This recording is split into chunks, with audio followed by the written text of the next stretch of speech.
வணக்கம். ஜோதிடர் சேலம் உமாராணி. இன்றைய பதிவு, இன்னைக்கு பார்க்குற பதிவு என்ன அப்படின்னா, ஆயுள் நிர்ணயம் செய்வது எப்படி, ஆயுள் பலம் காணும் முறை பற்றி பார்ப்பாங்க.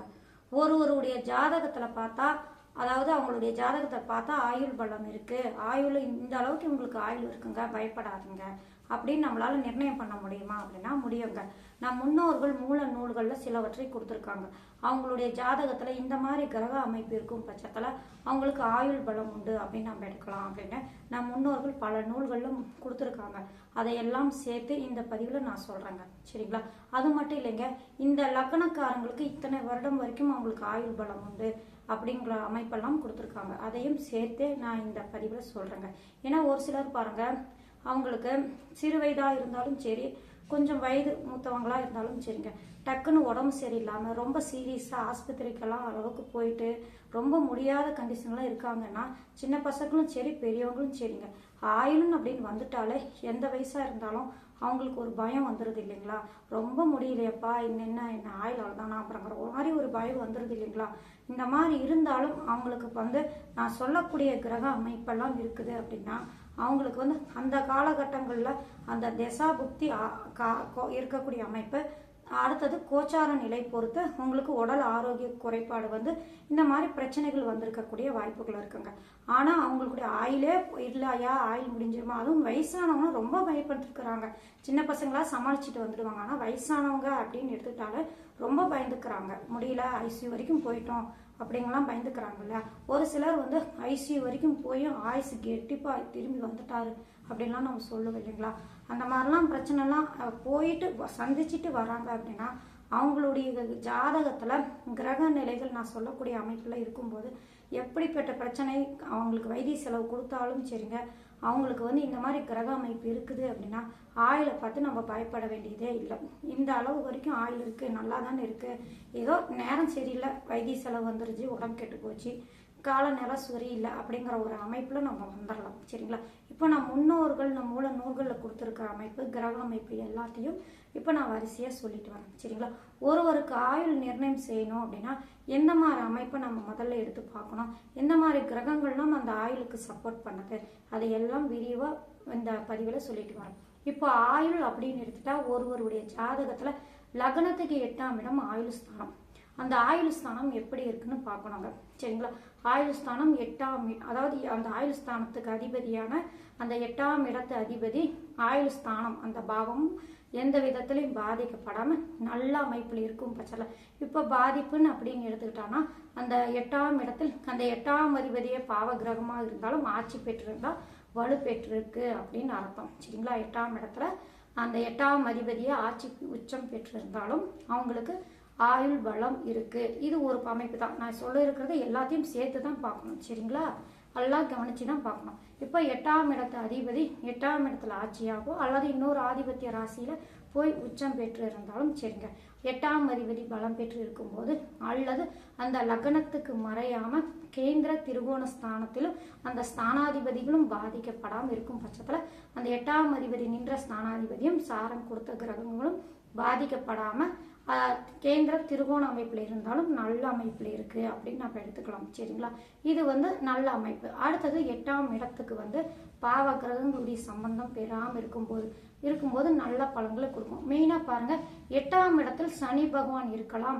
அது ஆயுள் காரகன், அந்த ஸ்தானத்துக்கும் காரக கிரகம் அப்படிங்கிறதுனால 8ஆம் இடத்தில் சனி பகவான் இருந்தாலும் பாதிப்பு இல்லை அப்படின்னு சொல்லப்பட்டிருக்காங்க. சரிங்களா?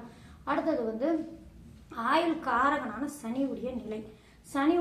சனி பகவான் ஆட்சி உச்சமாகவும், அடுத்தது லக்னத்துக்கு மறையாம நல்ல அமைப்புல அந்த லக்ன சுவர்களுடைய சேர்க்கை பார்வை இந்த மாதிரி ஏற்பட்டிருந்தாலும் நல்ல ஆயுள் பலம் இருக்கு அப்படின்னு எடுத்துக்கலாம். சரிங்களா? இப்ப 8ஆம் இடத்தை 8ஆம் அதிபதியை நாம் எப்படி பார்க்கிறோமோ அதே போல ஆயுள் காரகனான சனி பகவானுடைய நிலையும் அந்த ஜாதகத்துக்கு சேர்த்தே நல்ல அமைப்புல இருக்கணும். சரிங்களா? அடுத்தது 8ஆம் இடத்துக்கு 8ஆம் இடமான பாவத் பகவ அமைப்புல 8ஆம் இடத்துக்கு 8ஆம் இடம்னா லக்னத்துக்கு 3ஆம் இடம். இந்த 3ஆம் அதிபதியும் நல்ல அமைப்பில் இருக்கணும், எந்த விதத்திலையும் பாதிக்கப்படாம அந்த ஸ்தானமும் அந்த ஸ்தானாதிபதியும் இருக்கக்கூடிய அமைப்பு. அடுத்தது இதுக்கு எல்லாமே ஈடுகட்டக்கூடிய அமைப்பு லக்னாதிபதிங்க. லக்னாதிபதி நிலையும் மெயினாக பார்த்துக்கணும். லக்னாதிபதியும் நீச்சம் வக்ரம் பாவ கிரகங்களுடைய சம்பந்தம் இந்த மாதிரி எதுவும் பெறாம நல்ல அமைப்பில் இருந்தால் இந்த கிரகங்கள், அதாவது லக்னம், 3ஆம் இடம், 8ஆம் இடம், இதனுடைய அதிபதிகள் காரகரான சனி பகவான். இந்த கிரகங்கள்லாம் அந்த பாதிக்கப்படாமல், பாதிப்புன்னு அப்படின்னு எடுத்துக்கிட்டோம்னா நீச்சம், வக்ரம் இந்த மாதிரி பாதிக்கப்படாமல் நல்ல அமைப்பில் கேந்திர திரிகோண ஸ்தானங்களில் இந்த மாதிரி அல்லது ஆட்சியாகவோ உச்சமாகவோ இருக்கக்கூடிய அமைப்பு எல்லாமே பாதிக்காத அமைப்பு. இந்த மாதிரி கிரக அமைப்பு இருக்கும் பட்சத்தில் அவங்களுக்கு நல்ல அமைப்பு. இந்த கிரகங்களோட அந்த லக்ன சுபர்களான 5, 9ஆம் அதிபதிகளுடைய சம்பந்தமும் சிறப்பு பலனை கொடுக்கும், நல்ல யோகமான பலனை கொடுக்கும். அதே போல குரு பகவானுடைய பார்வையும் சிறப்பான பலனை வலு சேர்க்கக்கூடிய அமைப்பு. அப்படிங்கிறதுனால இந்த ஸ்தானத்துக்கும் இந்த அதிபதிகளுக்கும் அந்த லக்ன சுபர்களுடைய பார்வை சேர்க்கையும் குருவுடைய பார்வையும் வலு சேர்க்கக்கூடிய அமைப்பு. இந்த மாதிரிலாம் இருக்கும் பட்சத்தில் இவங்களுக்கு ஆயுள் பலம் உண்டு அப்படின்னு எடுத்துக்கலாம். அதே போல அவங்களுடைய ஜாதகத்துல சூரிய பகவானும் சந்திர பகவானுடைய நிலையும் பார்த்துக்கோங்க. சூரிய பகவான் இருவரும், சூரியன் சந்திரன் இருவருமே ஒளி கிரகங்கள். அது மட்டும் இல்லைங்க, லக்னத்துக்கு காரக வைக்கக்கூடிய கிரகமே யாரு? சூரிய பகவான். அவர் ஆத்ம காரகர் அப்படிங்கிறதுனால அவருக்கு உயிர் சம்பந்தப்பட்ட அமைப்பு. அப்படிங்கிறதுனால சூரிய பகவானும் எந்த விதத்திலையும் பாதிக்கப்படாம நீச்சமாகவோ அல்லது பாவ கிரகங்களுடைய சம்பந்தமா இந்த மாதிரி படாமல் நல்ல அமைப்பில் இருக்கும் பட்சத்தில் நல்ல பலன்கள் இருக்கு அப்படின்னு எடுத்துக்கலாம்.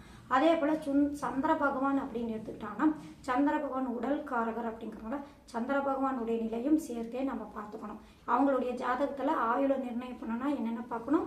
லக்னாதிபதி, லக்னத்துக்கு 8ஆம் இடத்ததிபதி, அடுத்தது ஆயுள் காரகனான சனி பகவான், 8ஆம் இடத்துக்கு 8ஆம் இடமான பாவத் பாவ அமைப்புல லக்னத்துக்கு 3ஆம் இடம். இந்த ஸ்தானமும் இந்த ஸ்தானாதிபதிகளும் அந்த காரகரான சனி பகவானும் சூரியன் சந்திரன் இந்த கிரகத்தை எல்லாமே நாம நிர்ணயம் பண்ணணுங்க. ஒருவருடைய ஆயுளை நாம பார்க்கும்போது இந்த இடத்தை எல்லாமே நம்ம கவனத்துக்கு எடுத்துக்கணும். இந்த அதிபதிகள், இந்த காரக ஸ்தானமும் இந்த அமைப்பெல்லாம் எந்த விதத்திலையும் பாதிக்கப்படாம நல்ல அமைப்புல இருந்தாலே போதுங்க, அவங்களுக்கு ஆயுள் பலம் உண்டு அப்படின்னு நம் முன்னோர்கள் மூல நூல்களை கொடுத்துருக்காங்க. அது மட்டும் இல்லைங்க, ஒவ்வொரு லக்னத்துக்கும் மேசம் முதல் மீனம் வரையிலும் 12 லக்னத்துக்கும் இந்த லக்னத்துல பிறந்தவங்களுக்கு இத்தனை வருடம் வரைக்கும் ஆயுள் உண்டு அப்படின்னு அந்த அமைப்பும் நம்ம சேர்த்து நம்ம பார்த்தோம் அப்படின்னா இது எல்லாத்தையுமே சேர்த்து பார்க்கும்போது அவங்களுடைய ஆயுளை நம்ம நிர்ணயம் பண்ணிடலாம். இந்த அமைப்பெல்லாம் பொறுத்தே தான் அதுக்கு தகுந்த மாதிரி தான் அந்த திசை அவங்களுக்கு அனுசரித்து தான் அவங்களுக்கு வரும். சரிங்களா? இந்த கிரகங்கள்லாம் பலமா இருக்கும்போது அந்த லக்னத்துக்கு உண்டான ஆயுளும் சேர்த்து நம்ம எடுக்கும்போது அவங்களுக்கெல்லாம் பாருங்க, அவங்களுக்கு திசை நம்ம செக் பண்ணி பார்த்தோம்னா அவங்களுக்கு அந்த மாரக பாதக இந்த மாதிரி மறைவு ஸ்தானாதிபதிகளுடைய திசைகள் பாதிப்பு கொடுக்கக்கூடிய திசைகள்லாம் எதுவுமே அந்த பிரச்சனை நடக்கும்போது இருக்காது. கோச்சாரத்தில் ஏதாவது பாதிப்பு அல்லது அந்த திசைகள் வந்தாலும் அவங்களுக்கு, நான் இப்ப சொன்னேன் இல்லைங்களா, ஆஸ்பத்திரிக்கு போவாங்க, ஐசியூ வரைக்கும் போவாங்க. அந்த திசைகள் வந்தாலும் இது மாதிரி வரைக்கும் போயிட்டு வைத்திய செலவுன்னு ஒண்ணு ஆனதுக்கு அப்புறம் அப்ப கடைசி வரைக்கும் போயிட்டே நான் வந்துட்டேன்ப்பா, ஆயுளே முடிஞ்சிடுமோன்னு நான் நினைச்சேன், எப்படியோ வீடு சேர்ந்துட்டேன் அப்படின்னு நான் உட்காடுறாங்க. பாத்தீங்களா? அவங்களுக்கெல்லாம் நான் இப்ப மேல சொன்ன மாதிரி கிரக அமைப்பெல்லாம் இருந்து அவங்களுக்கு இந்த ஆயுளுக்கு நிர்ணயம் செய்யக்கூடிய பாவமும் அந்த கிரகங்களும் எந்த விதத்திலையும் பாதிக்கப்படாம இந்த மாதிரி இருக்கும் பட்சத்துல அவங்களுக்கு பலனும் அந்த மாதிரி கொடுக்கக்கூடிய அமைப்பு. சரி, இப்ப 12 லக்னமான மேசம் முதல் மீனம் வரையிலான நம் முன்னோர்கள் லக்னத்துக்கு என்ன மாதிரி ஆயுளை கொடுத்துருக்காங்க அதையும் நம்ம வரிசையா பார்த்தரலாம். சரிங்களா? அதையும் நாம் சேர்த்து நிர்ணயம் பண்ணோம்னா ரொம்ப தெளிவா அவங்களுக்கு தெரியும். சரிங்களா? இப்போ மேசம் முதல் மீனம் வரையிலான 12 லக்னத்துக்கும் அந்த லக்னத்துக்கு நம் முன்னோர்கள் எந்த காலாண்டு கொடுத்துருக்காங்க, ஆயுள் காலாண்டு கொடுத்துருக்காங்கன்னு இந்த பதிவில் பார்க்கலாம். சரிங்களா? இப்போ மேச லக்னத்தில் பிறந்தவங்களுக்கு 100 வருடம் வரைக்கும் ஆயுள் பலம் உண்டு அப்படின்னு நம் முன்னோர்கள் மூல நூல்களில் கொடுத்துருக்காங்க. சரிங்களா? இப்போ நான் மேலே சொன்னேங்க இல்லைங்களா, அந்த கிரக அமைப்பெல்லாம் சேர்த்து அந்த லக்னத்துக்கு உண்டான ஆயுளையும் நம்ம சேர்த்து பார்த்தானா அதுக்கு உண்டான பலன்கள் அந்த ஜாதகருக்கு கொடுக்கக்கூடிய வாய்ப்பு உண்டு. சரிங்களா? அடுத்தது ரிஷப லக்னத்தில் பிறந்தவங்களுக்கு 77 வருடம் வரைக்கும் ஆயுள் பலத்தை கொடுத்துருக்காங்க. மிதுன லக்னத்தில் பிறந்தவங்களுக்கு 65 வருடம் வரைக்கும் ஆயுள் பலத்தை நம் முன்னோர்கள் மூல நூல்களில் கொடுத்துருக்காங்க இந்த லக்னத்தில் பிறந்தவங்களுக்கு. அடுத்தது கடக லக்னத்தில் பிறந்தவங்களுக்கு 90 வயது வரைக்கும் ஆயுள் பலம் உண்டு அப்படின்னு சொல்லப்பட்டிருக்காங்க. அடுத்தது சிம்ம லக்னத்தில் பிறந்தவங்களுக்கு 80 வயது வரைக்கும் ஆயுள் பலம் அந்த லக்னத்தில் பிறந்தவங்களுக்கு உண்டு அப்படின்னு. அடுத்தது கன்னியா லக்னத்தில் பிறந்தவங்களுக்கு 77 வருடம் வரைக்கும் ஆயுள் நிர்ணயம் கொடுத்துருக்காங்க. அடுத்தது துலா லக்னத்தில் பிறந்தவங்களுக்கு அப்படின்னு எடுத்துக்கிட்டாங்கன்னா 85 வயது வரைக்கும் அவங்களுக்கு ஆயுள் பலம் உண்டு அப்படின்னு கொடுத்துருக்காங்க. அந்த லக்கினத்தில் பிறந்தவங்களுக்கு அந்த லக்கினத்துக்கு உண்டான ஆயுள் நிர்ணயம். அடுத்தது விருச்சக லக்கினத்தில் பிறந்தவங்களுக்கு அப்படின்னு எடுத்துட்டா 90 வயது வரைக்கும் ஆயுள் நிர்ணயம் கொடுத்துருக்காங்க. அடுத்தது தனுசு லக்கினத்தில் பிறந்தவங்க அப்படின்னு எடுத்துக்கிட்டோம்னா 77 வருடம் வரைக்கும் ஆயுள் நிர்ணயம் அந்த லக்கினத்துக்கு கொடுத்துருக்காங்க. அடுத்தது மகர லக்கினத்தில் பிறந்தவங்களுக்கு 67 வயது வரைக்கும் ஆயுள் நிர்ணயம் பண்ணியிருக்காங்க. அடுத்தது கும்ப லக்கினம் அப்படின்னு எடுத்துக்கிட்டோம்னா 80 வயது வரைக்கும் ஆயுள் நிர்ணயம் பண்ணியிருக்காங்க. அடுத்தது மீன லக்கினத்தில் பிறந்தவங்களுக்கு அப்படின்னு எடுத்துக்கிட்டா 100 வயது வரைக்கும் ஆயுள் பலத்தை அந்த லக்கினத்தில் பிறந்தவங்களுக்கு கொடுத்துருக்காங்க. இப்போ பாருங்க, 100 வயது வரைக்கும் ஆயுள் பலம் அப்படின்னு எடுத்துக்கிட்டாங்கன்னா மேஷ லக்கினத்தில் பிறந்தவங்களுக்கும் மீன லக்கினத்தில் பிறந்தவங்களுக்கும் 100 வயது வரைக்கும் அந்த லக்கினத்துக்கு உண்டான ஆயுள் நிர்ணயம் கொடுத்துருக்காங்க. இந்த லக்கணத்துக்கெல்லாம் பாருங்க, இந்த லக்கணத்துக்கு உண்டான நாம் எந்த லக்னத்தில் பிறந்திருக்காங்களோ அந்த லக்னத்துக்கு உண்டான ஆயுள் நிர்ணயம் எடுத்துக்கிட்டு அடுத்தது நான் இப்போ சொன்னேன் இல்லைங்களா, கிரக நிலைகள் லக்கினம், லக்கினத்துக்கு 8ஆம் இடமான ஆயுள் ஸ்தானம் அந்த அதிபதி, அடுத்தது 8ஆம் இடத்துக்கு 8ஆம் இடமான 3ஆம் இடம் அதனுடைய அதிபதி, ஆயுள் காரகனான சனி பகவான், உயிர் காரகனான லக்னத்துக்கும் காரகரான ஆத்ம காரகரான சூரிய பகவான், ஒளி கிரகமான சூரிய பகவான், அடுத்தது ஒளி கிரகமான சந்திர பகவான், உடல் காரகரான சந்திர பகவான். இத்தனை கிரகங்களையும் இந்த பாவங்களையும் நாம் சேர்த்தே அந்த லக்னம் என்ன லக்கினம், அது என்ன மாதிரி அமைப்பு இருக்கு, அது என்ன நிர்ணயம் பண்ணியிருக்காங்க அந்த லக்னத்துக்கு, அது எல்லாமே நாம் பலனை நிர்ணயம் சேர்த்து பார்க்கும்போது அந்த ஜாதகருக்கு அதுக்குண்டான பலனையே அந்த ஜாதகர் அனுபவிக்கக்கூடிய அமைப்புங்க. ஒருவருக்கு ஆயுள் நிர்ணயம் பண்ணணும் அப்படின்னா இது எல்லாமே சேர்த்து தான் நம்ம ஒருவருக்கு ஆயுளை நிர்ணயம் பண்ண முடியும். சரிங்களா? எடுத்த உடனே இந்த வரும் 8ஆம் இடம் சனி வக்கரம் ஆயிட்டாரு, ஆயுள்காரகன் வக்கரம் ஆயிட்டாரு, ஆயுள் பலம் கம்மியாயிடுச்சு, 8ஆம் அதிபதியும் போய் வக்கரம் ஆயிட்டாரு, 8ஆம் இடமும் பாவ கிரகங்களுடைய சேர்க்கையில இருக்கு.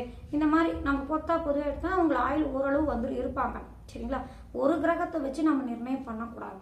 இந்த பாவம் எல்லாமே சேர்ந்து தான் அந்த ஆயுள் அப்படின்னு வரும்போது சேர்த்து தான் அந்த செயல்பட்டு அந்த பலனை தருமே தவிர அது சம்மந்தப்பட்ட திசையும் அவர் பாதிக்கப்பட்டோ அது மாதிரி அமைப்பு இந்த கிரகங்கள் இந்த பாவங்கள்லாம் பாதிக்கப்பட்டு அது சம்மந்தப்பட்ட திசை அந்த காலகட்டம் வரும்போது மட்டும்தான் அந்த ஆயுள பாதிப்பு கொடுக்குமே தவிர எடுத்த உடனே நம்ம நிர்ணயம் பண்ணக்கூடாதுங்க.